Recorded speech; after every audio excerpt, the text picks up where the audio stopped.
fans, obviously there's a special bond between the team and the fans. Fans at the airport last night, fans in the stands, especially during the playoffs, and then in their living rooms. Hopefully families get to bond over this team, and hopefully we represent the community well and make them proud. I want to thank you guys for your coverage and interest and being a conduit to the fans, and for your professionalism and respect during the course of the season. I want to thank Mr. Bennett, Sam, for the resources and support that we get. Everybody in the organization, players, staff, coaches, we get to do our best work and have every opportunity to do our best work because of the support and resourcing that we get from the top, and we don't take that for granted one day. Want to thank our staff, coaches, medical, performance, operations, PR, everybody that's moving with the team for months of time away from family, and full commitment to our players and coaches that just allow us to put our head down and focus on competition. I want to thank the front office, everybody that does all the invisible work, put us in positions to be successful. We have first-class people here that deserve acknowledgement. And then finally, I just want to, I'll mention this at some point as we go, but I want to thank our players, a special group of people, special season, and we believe we're building something special as well, and it's all because of them. It's because of the people they are, the way they go about their business, and I'm just humbled to be able to coach them. It's a privilege, like I said, to coach them, and I'm very thankful for the experience we all had this year because of them. So, take whatever you have. What do you thought you learned about this team in the playoffs, specifically through the two series? I mean, I would zoom it out to the whole season. I think this time of year, obviously, it's fresh, but if you look a year ago, at the trajectory of the team, the trajectory of individual players, the growth of the team, I think we made a ton of progress. Now at the end of every season, you're never like putting the finishing touches on the picture, under any circumstance. And so we have a long way to go, and we have a lot of progress in front of us and a long road to do that. But I'm incredibly encouraged by the progress we did make, and that these are high-level games that taught individual players where they need to improve. They taught us as a team where we need to improve, and we'll learn those lessons, as we let it sink in. But I think it's important, to also take a step back and look at the big picture, and the big picture is very encouraging. I was going to ask specifically about the possible launching pad that this can be, being in Dallas, being in those situations for a group of young guys that look like they're going to be together for a while. Yeah. How can you take this and then push forward? I wouldn't limit it to this playoff run. And I don't think it's not a singular point in time that's the launching pad. This has been a deliberate build over 4 years, that some of these guys have been a part of, and most of them have, come on board over that time. And so it's been incremental. And I would say we've had a very consistent environment. We've had very high standards that our players have met and exceeded. And that's put us in positions to continue to grow and progress. And as we move forward, that's what we need to double down on, is meeting those standards, being together, competing together, professionalism, attacking the program, all the things that we've been about for 4 years. We just have to double down on moving forward. That's what's yielded the growth and the success that we've had. And if we want to have growth and success in the future, that's what we have to invest in. How would you answer those that always saying that you should have made a move at the trade deadline, get a big, and that would have helped you out at this time of the year? Yeah, I said this last night. Going into the playoffs, at the point in the regular season, I thought we had everything we needed with this team to be the best team that we could.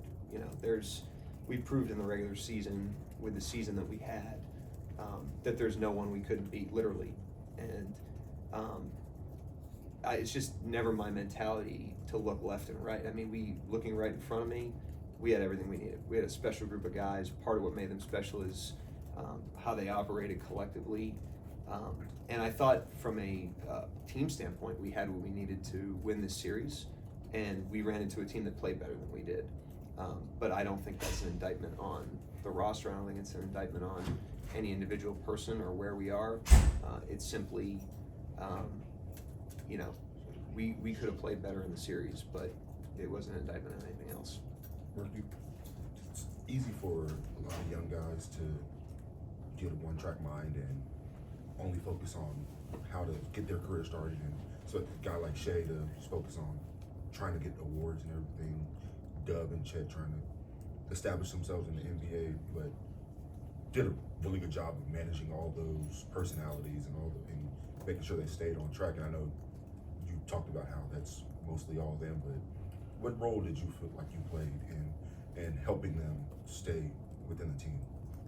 I mean, I think what made this team uncommon, I use the word uncommon a lot. I think what made this team uncommon is, NBA players could potentially look at themselves as independent contractors because of just the nature of the business. It can bite into a person's ability to connect to a team and commit to a team.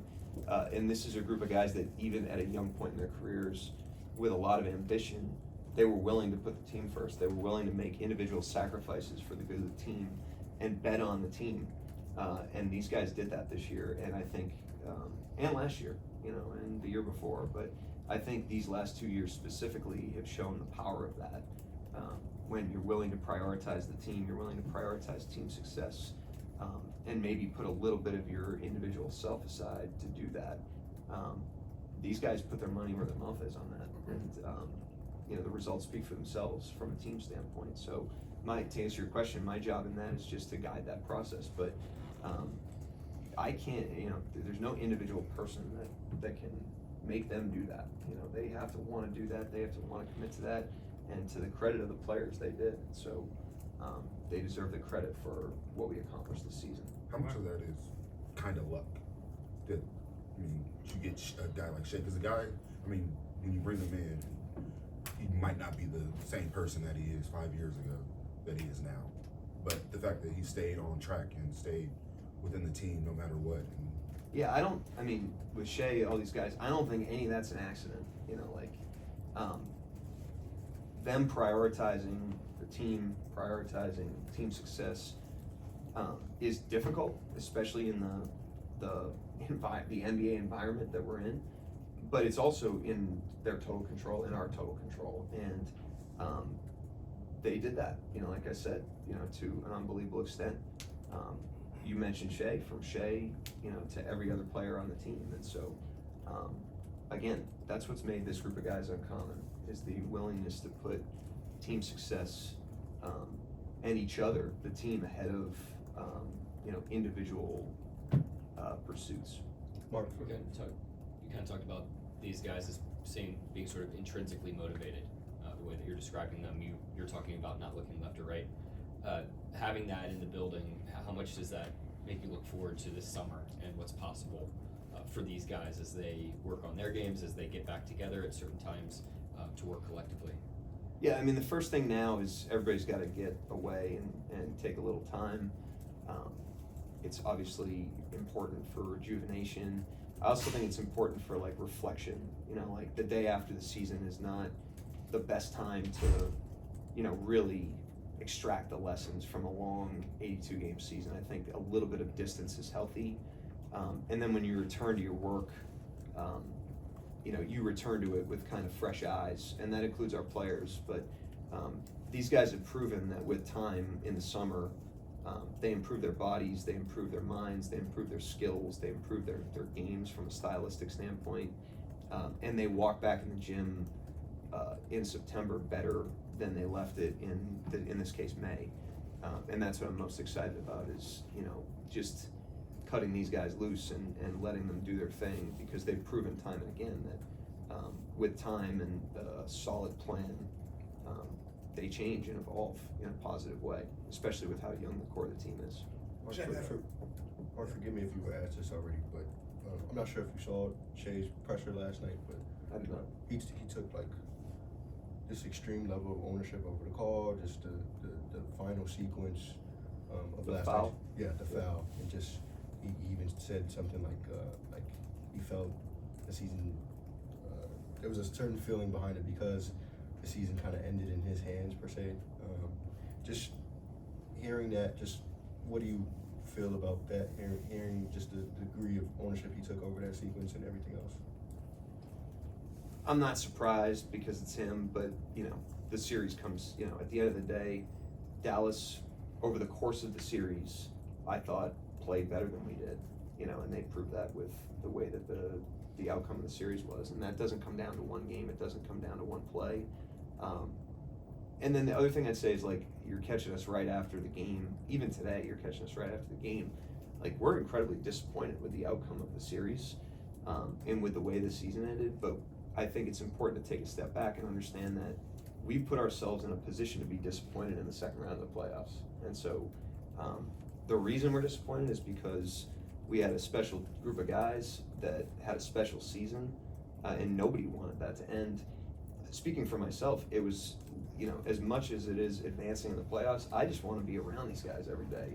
I'm as disappointed as anybody that I don't get to coach this team this season anymore, because I took great pleasure in that every single day. And so I think you're getting a little bit of that emotion, but it never comes down to one play. The game is too vast for that to be the case. Chet had a great rookie year, but it doesn't even look like he's scratched the surface as to what he can be. What do you want to see from him going forward this summer in terms of growth and preparation for the upcoming? Well, the first thing I'll say is, people, I've gotten two straight days of questions about roster and, that sort of thing. And we have the youngest core in the league, on a minute per minute basis.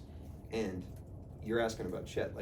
Right now, this is, in my opinion, the lowest level of Chet Holmgren we're going to see, which is pretty exciting. And the reason I'm so confident saying that is because of his appetite for improvement. He's a guy that is incredibly focused. Basketball is his number one priority. He sleeps in his sneakers. He will have a great summer physically and skill-wise.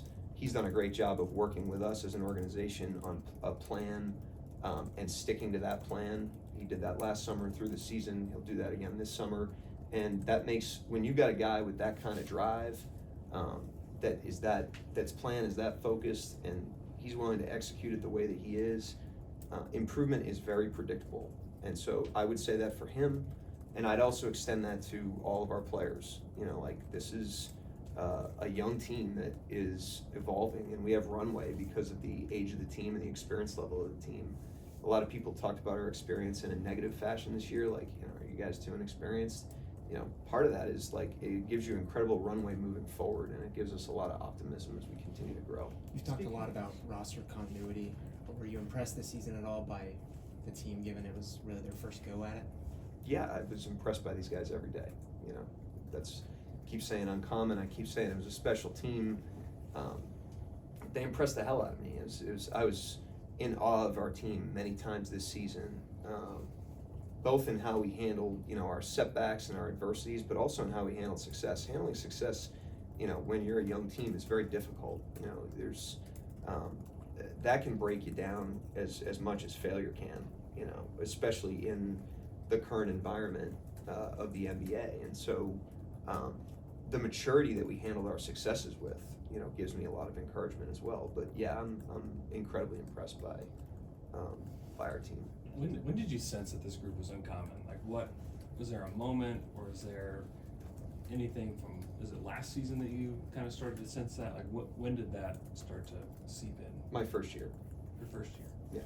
Yeah, I just think it was, that year, the second year, right from the jump, there was just a way about these guys, even the guys that aren't here, some of them, and it was kind of like the snowball just started rolling in the right direction. And I feel comfortable saying this now, but in my first year, I referenced this with our team recently. We were going through a rough skid. We had a home game. We had an arena walkthrough. And I was talking about it. We were in the empty arena before a game. This was my first year.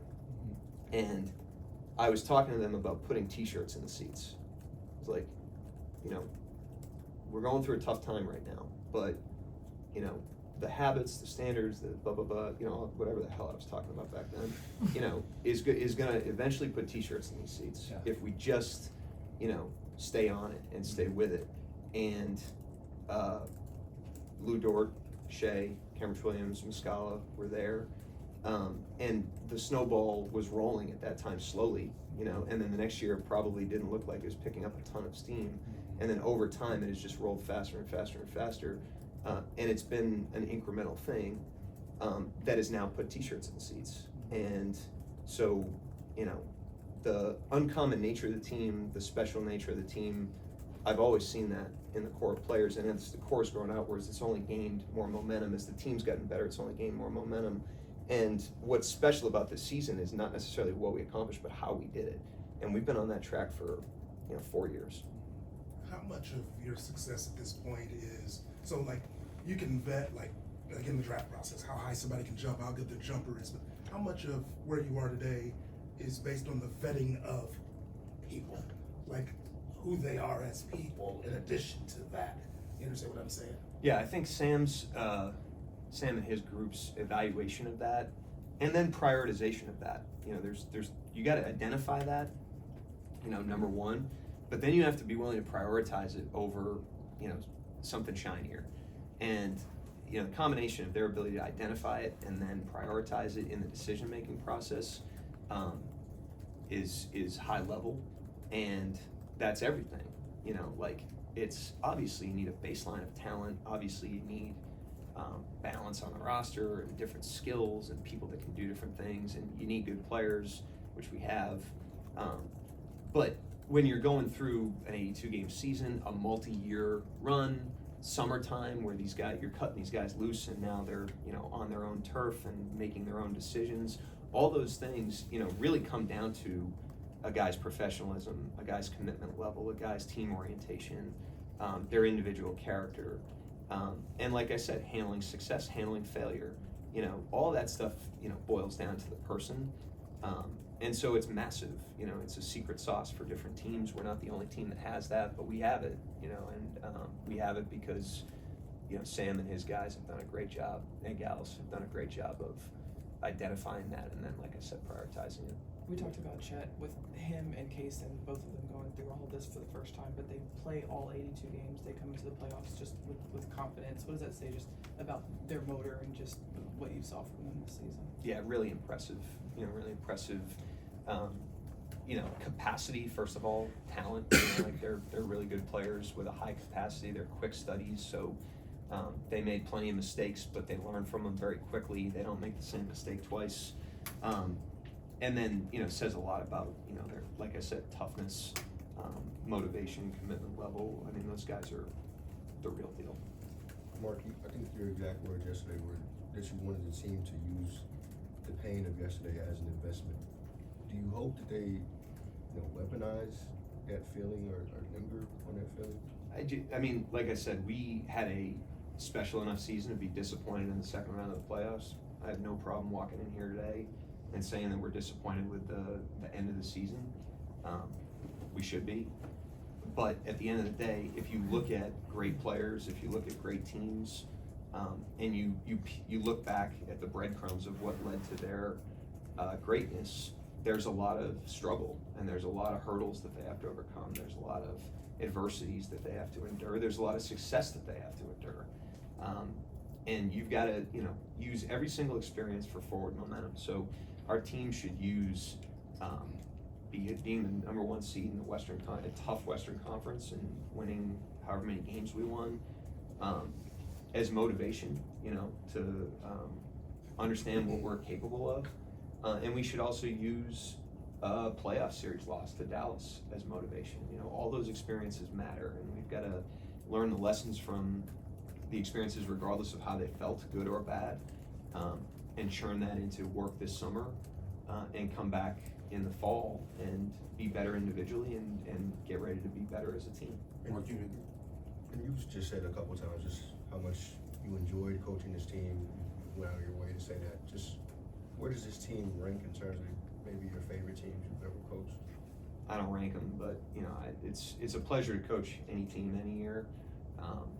But yeah, I mean, there was no day that I walked into work and it felt like work this year. You know, this was an absolute pleasure to coach this team. You know, even when you're down by, you know, whatever, 30 points in a game, like there's no team I'd rather be coaching down 30 than this one. And obviously we were in the opposite situation quite a bit this year, and that was a pleasure as well. You can't take for granted that coaching good teams is always enjoyable and fulfilling. You know, I think there's a lot of situations where the team's good for reasons of talent and things like that, but it doesn't feel the way this felt. But this felt right, you know, in success and failure. You might have mentioned some of that in that last answer, but last night you mentioned how you really wanted to be at practice. You got the sense that it wasn't mostly a bit on base and wanting to continue the series, even though I know you want to continue the series, but more base that you wanted to be around the team. What is it about this team that you want to be around them so much? They're awesome. You guys see them. You know, they're a great group of guys that, you know, they're professional. You know, like they have a great time. You know, but not when it's time to work. You know, like their heads down and they attack it. They compete together. They have a growth mindset through the ups and downs of a season. You know, they're willing to play individually in ways that are helpful to the team. You know, that's what you want to coach. I mean, it's a privilege to coach them. They make you feel youthful? I'm sorry? They make you feel youthful? Youthful? I'm 39 years old. I should feel youthful. Mark, what was it like for Two you more. just to watch Shea kind of go from a star into superstardom this season? I don't look at it like that, you know, no disrespect to your question. What's been most impressive to me about Shea is just the incremental improvement that he's made over time, which I think has gotten more and more invisible as he's gotten better and better. I think it's easy to get awestruck by his talent and what he's accomplishing and how efficiently he does it and the place that he's carved out in the league. But, you know, the secret behind that is very consistent work, very targeted work, and incremental improvement. And I mean, if you look back at from his first year, you know, or 4 years ago, you know, his defense from then to now, his style on offense from then to now, he's now playing a style, or he's on the track of playing a style that allows his teammates to rise with him. He was always kind of there from a personality standpoint, but his style has evolved incredibly in a way that's really helped our team. He's improved his shooting. He's become more efficient. I mean, he's you know, made his leadership. You know, he's made incredible improvements in so many different areas. That's what's most impressive to me. I don't see him as like star to superstar. I see him as a guy that puts his head down and improves, you know, day by day, and the cumulative effect of that, I think where he's gotten to shows the power of that. You mentioned decompressing and Be the last one. stuff. How do you kind of attack this off season? Do you decompress for a couple of weeks? Is it, you know, how do you go about this as you guys get into next year in the draft? Me personally? You personally, yeah. Yeah, I mean, I got to spend a lot of time with my kids. You know, it's, you know, maybe 100 days on the road or something like that. So a lot of that. I usually work pretty good. You know, like I have a hard time like stopping my workflow, like hard stop right after the season. So I kind of like just let it, you know, fade out. I'll work pretty good here in the next couple weeks, reflecting on the stuff that's fresh and then letting that, you know, sit for a couple months, and then I crank it back up in August. Thank you, Coach. Yep, thanks guys, appreciate it.